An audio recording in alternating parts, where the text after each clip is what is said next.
Ready to learn to get rid of stress in your life? To learn how to deal with the emotional turmoil that causes strokes, heart attacks, bad health, and even weight gain?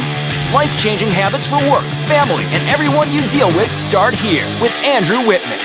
It's time to get warrior tough. Here's Andrew Wittman and Dutch Coleman. All right. It is time to get warrior tough, the most monumental hour in media anywhere. We're your leadership and mental toughness coaches, Andrew Wittman and the Dutch Coleman. What's up? I always want to say what's up to the country, but I realize the whole world is listening to us right now. So what's up to the entire planet? That is so funny. And now, which time zone are you in? Because you were yawning a lot in the show prep. I'm on the East Coast. Yeah. Are you? Okay? I mean, is your body? I know you're like physically on the East Coast, but are you like? Is your sleep cycle?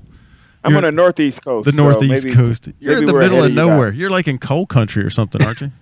We might be like 30 seconds ahead of you guys. Oh, okay. Yeah, no, you probably are. All right, so listen, if you want to use the Twitters to get in touch with us, right, you can use the hashtag GetWarriorTough. Dutch is at the Dutch Coleman. I'm at WarriorToughPhD. The website, of course, is GetWarriorTough.com.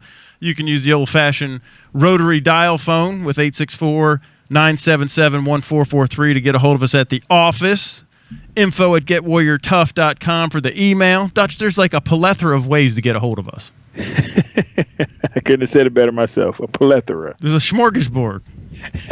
All right. So, listen, I'm super pumped up tonight because, and y'all know we've been kind of following this for longer than a year, but my oldest son, Drew, we had him on the show back before he went to the Citadel and then when he went to the Citadel. And so he's been kind of like on a media blackout. But this past weekend, we went through Recognition Day, and now he rejoined the human race. He's not a knob anymore. He's a human. And so he's on spring break, right? And so I've got him in the studio with me tonight, Dutch, and his best friend, Jackson Budo, who's also at the Citadel. Jackson, you're in Kilo Company, right? Yes, sir. He's in Kilo Company. Drew's in Victor. They're both class of 2020. Now, let me ask you guys something before we get into this. But, okay, so now you're like joined at the hip these days, right? Typically, yes. As long as we don't have class that day. As long as you don't have class, Drew, you say you're okay. And Jackson, would you agree with that? Agreed. Okay, now, this is not just something that just happened. I mean, the joined at the hip happened, but how long have you guys known each other, seriously?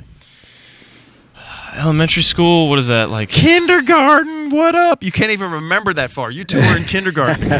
It's hilarious, Dutch. When they get that old, man, they can't even remember kindergarten. Do you remember kindergarten, Dutch? Vaguely. Yeah, I thought you weren't that old. You're like as young as they are, aren't you? Like a smidge older. I just remember putting my fist up in the air and controlling everybody on the playground, telling them where to go play, and just like running things. You had a playground? See, I'm so old. We had like one room. Everybody, kindergarten and 12th grade sat next to each other. Yeah, everything was in black and white when you were in school. Like literally in real life, everything was in black and white. No, that's true because Scooby-Doo was like on a black and white TV. I had to watch, like I could never figure out the whole thing with Rudolph the Red-Nosed Reindeer because it was on black and white. I'm like, what are they talking about? Red-nosed what? His nose was gray. I always assumed that was actually real life. Like every time you got dressed in the morning, you either put on the black shirt or the white shirt. I didn't know that was just a television thing. They hadn't invented colored fabrics yet. Yeah, well, that's right. They didn't. Everything was like, it was very, No, but that was good, man. It was very like sci-fi back in the day. All right, so listen, before we get off down that rabbit hole. All right, so I asked these two you guys, first off, I just want to say how proud I am of you. I love you guys. I'm in all of you. I admire and respect you.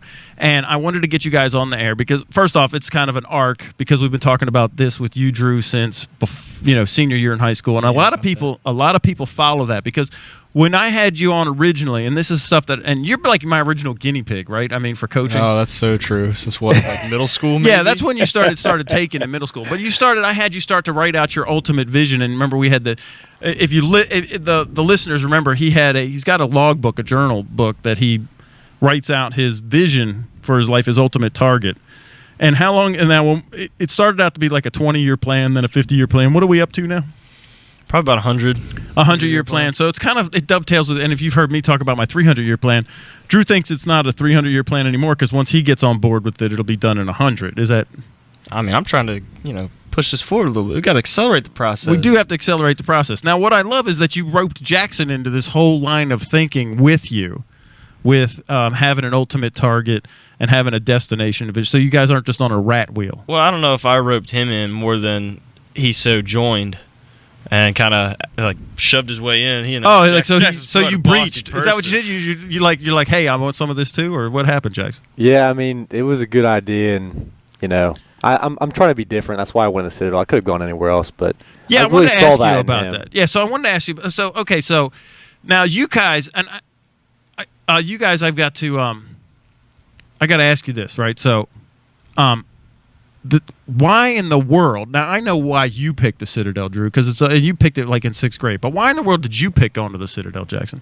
A lot of it was relationships. Back in high school, you know, you didn't really get that relationship. A lot of it was fake, and I wanted a place that you could come together and really get to know people well and build a relationship for the rest of your life. I didn't want just a year or two, maybe off and on thing. I want somebody that I can look forward to for the rest of my life. Okay, now are you what they call a legacy though, right? Yes. Because your dad is an alum, right? Correct. Okay, so that's also a relationship thing, like right? Because you got Yes. exposed to. Okay, now let me ask you guys this question, because you guys did find each other, and you really are like attached at the hip, which I love, because you're like-minded, you're driven. Not like, you know, you actually have a plan, and you have a destination, and you have targets and priorities. What was it that, you know, attracted that you guys got to? I mean, you knew of each other, but you weren't as tight as you are now. So what was it that made that happen? I would have to say probably like the hardship. I mean, well, first of all, our moms were planning this out probably before we even imagined. You know, we're having dinner like the night before. We have to show up to be knobs. We're sitting at the table together just sweating it out. So, I mean, that's partly due to them. But other than that, I'd have to say just being in the hardship together, you know, knowing that we came from a similar background and that we're not, you know, completely different. But, you know, the point where we're both similar, but we both have differences as well. We're the same but different. Jackson, what about you? What made you want to buy in? I agree. The conflict that we had is very, very, very similar. It brought us together. You know, when you can get a group of people on the same page. I'm not saying we weren't before, but now we really were. Okay, so you went through like a crucible together, right? So you go through this exactly. eternity. But but a lot of guys. Listen, there's 722 of you guys that just got through, and gals went through recognition day. You're not tight with all 722. I mean, yes, you had a shared experience, but you guys are like really like bonded, like you're like tight, man. And you're not even in the same company, so you're not exactly going through the same thing. It's true. Well, that might be part of it, actually, that we're not That the you're same not. company. Okay. So, kind of like when you were going away to like Afghanistan and stuff, it was like made me feel closer to you.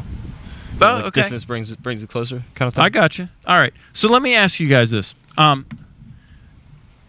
When you were going through this, so the whole thing culminated rec day. You went through the gauntlet. It was like this big, but that was the easy part, right? I mean, compared to the whole rest of the year, I mean, in a way, yes, because you're so ready for it that it just seems like it's like, you know, you're just doing it. Like you have no like limit of energy at that point because there's no other option. You're just gonna finish it, you know. So it's the whole year builds on that moment. So that's a really energy driven thing. So at all costs, you're gonna do it. People do it with broken arms and right. Okay, anything so you can imagine. push through. It's almost like because you're a baseball player. Back in high school, right? So it's like when you're playing hurt, right? Oh, of course, yeah. Dutch, you've done that before, right? That's where the energy takes you through whatever the pain that you're. Absolutely. I mean, when I play baseball players, you can't get hurt. I mean, they're not doing much, but I mean, the other sports that I played, yeah, you had to fight through it. Is baseball even a sport? I know Quack likes it. Oh man, I know, right? So, so let me ask you this: why did you guys? So you went through all this hardship, but why? Why did you do it? I mean, really? What is the thing on your worst day, right, that made you stay in the fight and continue on through the struggle? Jackson, you want to hit that one first? So what really got me going? You know, people yelling at you. Everybody puts you down. I'm a kind of person that I like to be put down in a hole to dig out, because when you're on top, you know, you're high and mighty. You're kind of taking it easy. I want a challenge. I don't want to be like every other person in normal college, just living life, going through school, going through the motions. I'm not that kind of guy. Right, so I'm going to use this to my advantage. So you'd like to be put in a hole. I do. Okay, I got lots of yard work I need done this week. That's why you're How you gonna do him like that? I'm just messing with you, man. So okay, so but what is it that you when you're in the hole and in the struggle, right? What did you struggle with most? Let me ask that. This year, Yeah.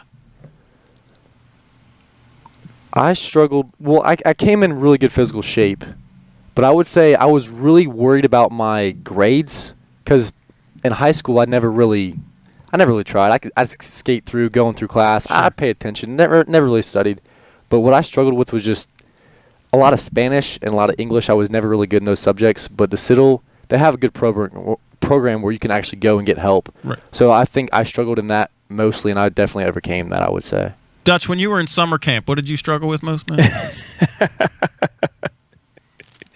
I think if I had to go through what those guys would have gone through, it would have been the waking up early in the morning. I hear some of the stories just about the discipline you need with your sleep and the discipline you need with people yelling at you. I think I would have struggled with that more than anything because I love to sleep. So I commend you guys for getting up early. I know we got about a minute left. I'd like to know what I want to hear more about their visions and what their MOs are. On the target, yeah, we'll talk about that when like we get those back things. from break. I can't wait to hear that stuff. Yeah, we'll talk about it when we get. What did you struggle with, Drew Dog, most when you were down there?